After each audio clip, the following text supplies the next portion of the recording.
Apalachee, one of the many reporters that we have on the ground, and has been talking to students and parents as well. What more have you been seeing, Eric? Because again, we're seeing the same thing that Kevin has seen where he is, where there seems to be more vehicles and commuter vehicles able to pass by that campus at this point. Yeah, Christine, Tom, I do want to pick up on that. So while Kevin was talking, I was kind of asking some of the different cars that were going through here. This is the most cars that we've seen since I've been out here, since about 1 o'clock. They said that they've snaked their way around. But what we're also seeing is that the middle school and the elementary schools up there, you can see a lot of the buses. So you can see a lot of them are starting to be dismissed. At one point, we saw 6 buses leaving from there as well. So I think we're seeing a lot of people who might have gone to those schools. This one guy said he snaked around and he was able to get onto this road around some of the barricades here. So that's, I think, where some of the traffic is. Another point, we actually have seen some of the emotions out here as well with some of the parents. A lot of them who have been driving by, you can see tears streaming down their faces as well. We talked to students as well. We talked to people who were inside of the classroom. I want you to listen to Caitlin. She talked with us live on air. She says that the gunman was her classmate, came to the door, tried to get inside, but they didn't. Take a listen to her recount those frightening moments. Well, I was sitting in my classroom and he came up to my door, or the door to our classroom. Classmate got up. She went to open the door, but she didn't because she saw that he had a gun. She announced it. As soon as she announced it, he started firing. We all went into the corner.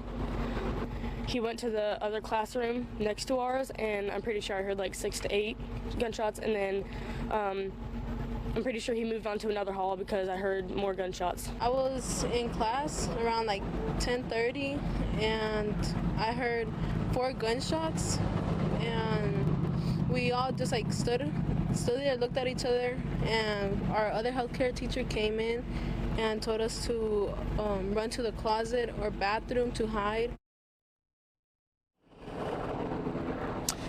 Yeah, so you're listening to those accounts there. So with Caitlin, she was very composed when she said it, but standing up close, you could tell she had been bawling and crying from the tears. I've also talked to some parents as well. So afterwards, they were taken to the football team, or excuse me, the football field there, and from above, you could see white tents. They tell me that they have grief counselors out there for those students, but they also have law enforcement. They said that they were asking all of those kids who heard the gunshots, who might have been in the hallway, who might have seen something.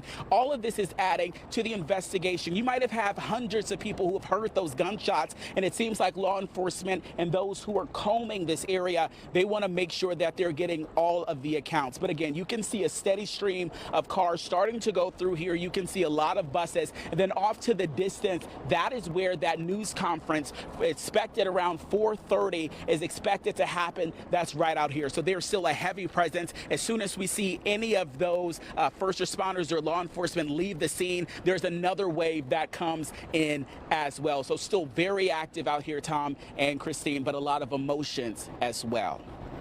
I'm curious, Eric, because we are now seeing some pictures here of police vans. I mean, you've covered crime scenes because of your reporter beat. You know what the scenes look like when an investigation is progressing. Are you seeing more police vans like what we're seeing live here? It appears that they're now inside the school, furthering this investigation.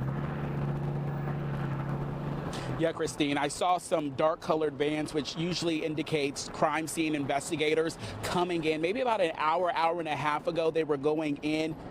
As soon as some other people were going out there, I can see some in my distance as well. So it seems like that initial investigation is going, but now they're combing through this scene. They're combing through video. They're combing through the hallways, the classrooms here, picking up every piece of evidence. This is a large, presumed to be a crime scene, as well as students told me that this happened in the hallway and that they saw a lot of there. So you have to imagine just the amount of presence that's inside. They don't want to miss anything, any detail, any clue that could be inside here as well. And I can assure you that they will be here probably throughout the night, through tomorrow, and probably the next day as well.